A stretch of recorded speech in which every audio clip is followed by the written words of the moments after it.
আসসালামু আলাইকুম প্রিয় বন্ধুরা, এখানে দেখেন জুকি 8000 MSN ইরোর 5 আছে।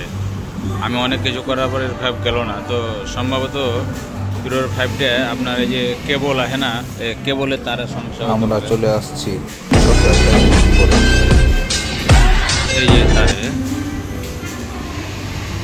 তার থেকে যাবো গা,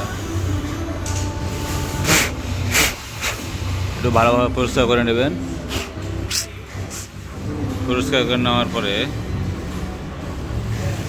ভিডিও আমি একা একা করতেছি, তো এর কারণে হচ্ছে না। এই কেবলটা লাগাই দিলে আপনার ইরোর 5 চলে যাবে। যদি ভিডিওটা আপনাদের কোনো উপকারে আসে, অবশ্যই আপনারা সবাই লাইক, কমেন্ট ও চ্যানেলটিকে সাবস্ক্রাইব করে পাশে থাকবেন এরকম নিত্য নতুন ভিডিও পাওয়ার জন্য।